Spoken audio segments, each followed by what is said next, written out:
Hello, everybody, and welcome to another great episode of the Gridiron Glory here with Will and Ted on YouTube. Be sure to like, subscribe, and follow our channel for following content of all 32 teams all season long. Nobody brings it to you like Tad and Will here on the Gridiron Glory. In today's episode, we are here to talk about a week two matchup between the Cleveland Browns and the Baltimore Ravens. This game took place in Baltimore, where the Ravens came away with a 41-17 victory against their AFC North rivals. Very worth noting that the Cleveland Browns, I mean, they kind of somewhat stayed in this game in the first half. I mean, we kind of already knew that the Ravens were going to do their thing, and they very much did. Uh, I will say some positives for the Browns that are worth noting, absolutely for sure. Dylan Sampson of course, Dylan Sampson had that touchdown catch, three catches, 13 yards, and a touchdown. Dylan Sampson. Yeah, I picked up Dylan Sampson on my fantasy team, and I was pretty borderline 50-50 about even starting him. I unfortunately made the decision to not start him. He did score more points than one of my other receivers, so hated to see that. But yeah, Dylan Sampson. Tad, what's your take on him? Yeah, I mean, it's going to be interesting to see how their running back room continues to look. I know Judkins is back, so I think he's going to get a lot of carries, but Sampson, I mean, he's talented too.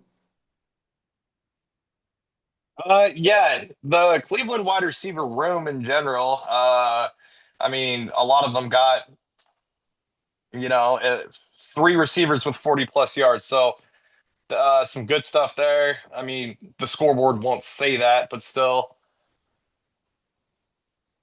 Yeah, Ted, of course, Miles Garrett, five total tackles, two solo, a sack and a half, two tackles for loss, two hits on the quarterback. I mean, Tad, Miles Garrett was not an issue at all for the Cleveland Browns in this football game on the road against their divisional rivals. I mean, Miles Garrett went out there on that front line, on that front seven, had, Lamar Jackson. Lamar Jackson had to earn every penny going up against Miles Garrett in this game. Yeah, and I mean, they only averaged 2.1 yards per rush. I mean, it wasn't the run defense that was the problem in this game, like you said. Yeah, Cleveland defensive front seven is definitely something to watch out for this season.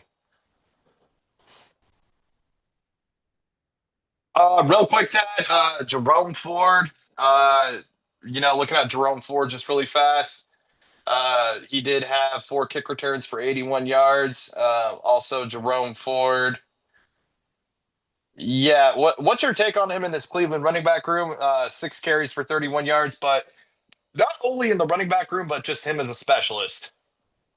Yeah, I mean, as a specialist, we'll see if he can make some plays, but it looks like the running back room it's being given to Quinshon Judkins, who made his NFL debut today out of Ohio State. I think he's going to be the name to watch there. Joe Flacco, 25 of 45, 199 yards, one touchdown, one interception. He did get sacked two times. I mean, obviously there was some plays here and there where you know Joe tried to keep his team in the game, but obviously those stats, I would hate to say it, were mainly garbage time stats. Do you have any takes on Joe in this game? Yeah, I mean, you love to see Joe Flacco, and I mean, he talked a little with his old coach after the game, of course, Harbaugh. So that was a very interesting moment there. He's a good guy. Baltimore is just levels ahead. Yeah, Lamar Jackson, 19 of 29, 225 yards, four touchdowns. Did get sacked three times. I mean, to me, this was just a clinic from Lamar Jackson today, Tad. An absolute clinic from Lamar Jackson. He made this Cleveland secondary seem absolutely non-existent.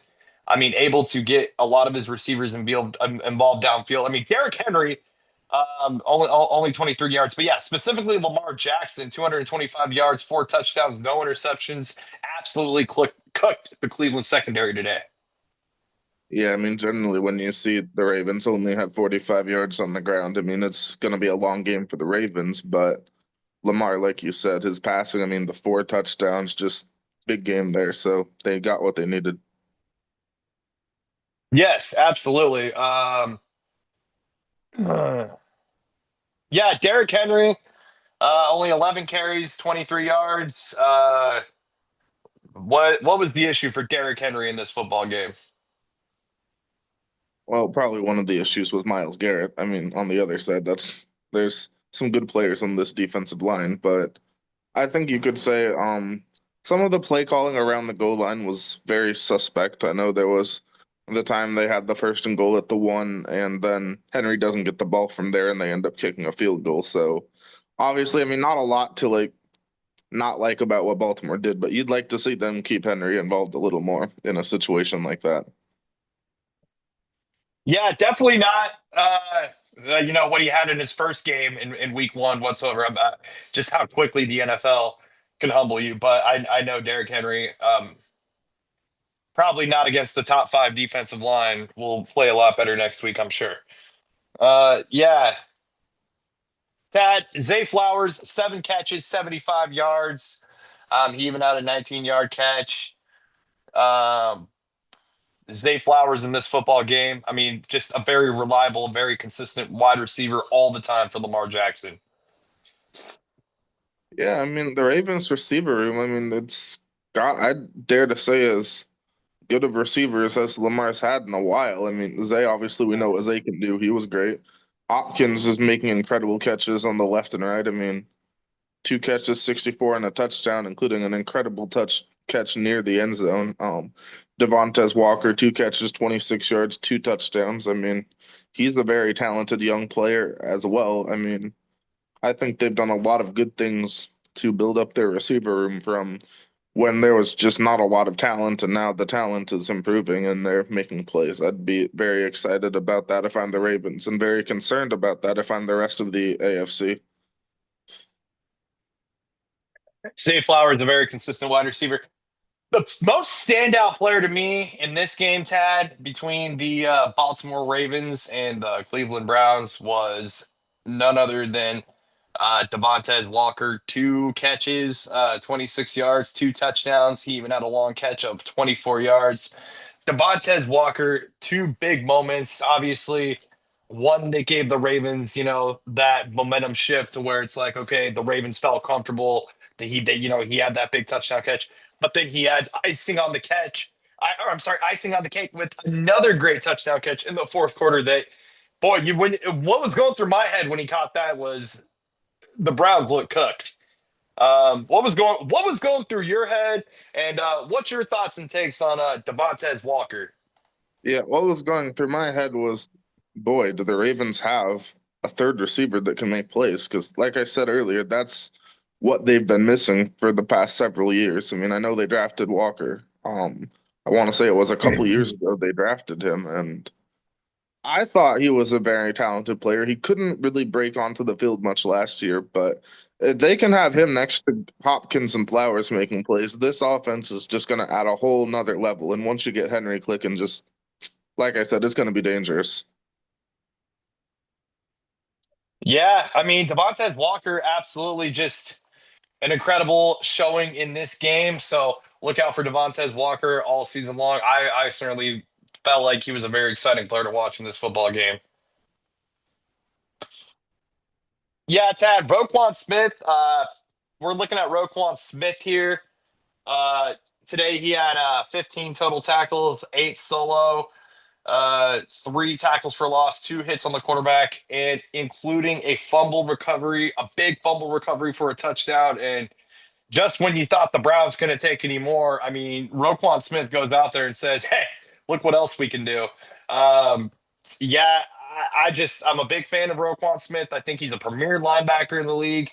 I think when fully healthy and everything, he's a top 20 linebacker in the league. Um, I just was incredibly blown away by the incredible athleticism and playmaking by Roquan Smith in this moment.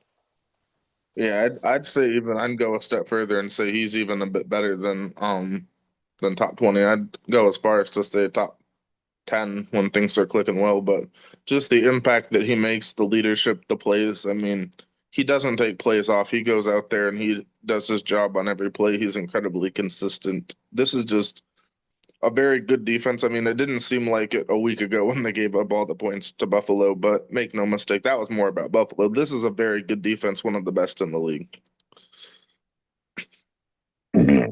Yes, absolutely. And really quick, just want to shout out Cleveland's punter.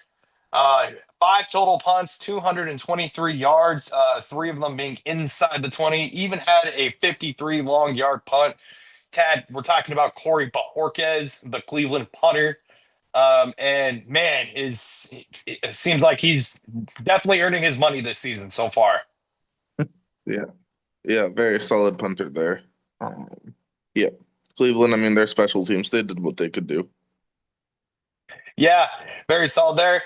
So yeah, Baltimore wins 41-17.